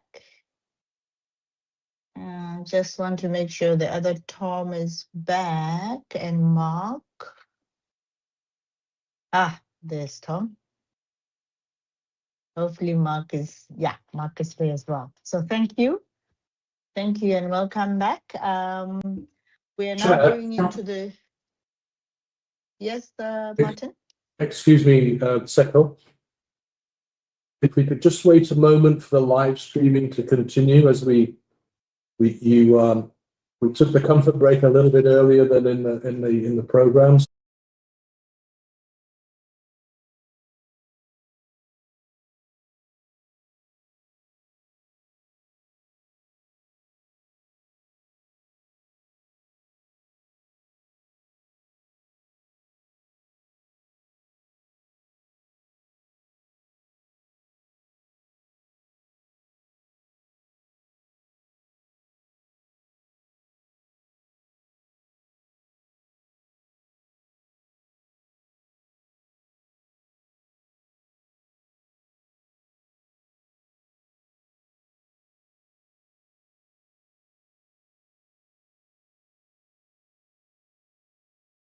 Judging by how I'm dressed and how everybody else is dressed, so it's cold this side. While you guys are boiling that side, it's very cold this side. But so it's a dead giveaway how I'm dressed.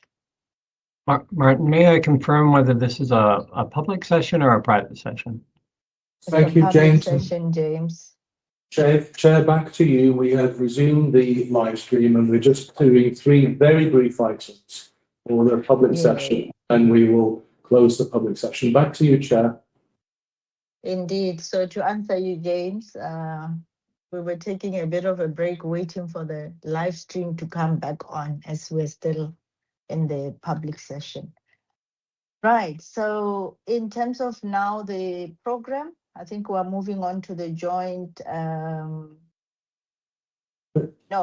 public session where we are going now to item 10, which is the approval of the minutes, the public minutes for the last technical committee meeting, the 86th minute, and then the Secretary General also want to flag the calendar, and then the quarterly timetable. May I just, by show of hand or in terms of thumbs up, see whether board members do approve those public minutes that are identified under agenda 10.1? Thank you, Tom. Yes. Thank you, Dave. Thank you, Mark. Thank you, Han. And of course, myself. Philip? I think we're missing Philip, or he's not on my screen somewhat. Yeah, I think he didn't make it back. Okay. Not yet. Do we form the majority to pass the minutes, Secretary General? I assume we do for the technical committee. I assume we do, and if we have any edits, minor edits from Philippe, we'll draw those to attention, but otherwise we'll consider these approved. Noted. So shall we move to 10.2 then, which is the calendar for noting, Secretary General? Thank you, Seko. And really, we can be very brief. There's only one update to the 2026 calendar, which I'll mention in a moment. But first, let me just say for the public record and anyone who's following these sessions, either live or with the recording, that there are 2 observers for the SSB meetings in September. Tom Furusawa for IESPA, which will meet in Madrid at the capital markets regulator, the Spanish CNMV, who are kindly hosting the meeting. Thank you, Tom. And Mark Smith, who will observe the IASB meeting in New York. Thank you, Mark. And the addition to the 2026 calendar is following the confirmation from Gabriela and your team that we will have a mid-quarter call in October. I think it's now confirmed the 29th. That Tom Furusawa will be our observer of that, so we'll confirm to your team. Thank you, Chair. That's all I wanted to draw attention to at this stage on the 2026 calendar. Thank you, SG. And then in terms of, you've already covered it, the 10.3? Really just for noting that we have received and are thankful for the SSB team and James, who generally sends this through to us. We've noted the quarterly calendar, the quarterly timetable, and that is totally in line with our understanding going forward. So thank you for that. It looks to be up to date and all in order. Thank you, Secretary General. I guess then this marks the end of the public session.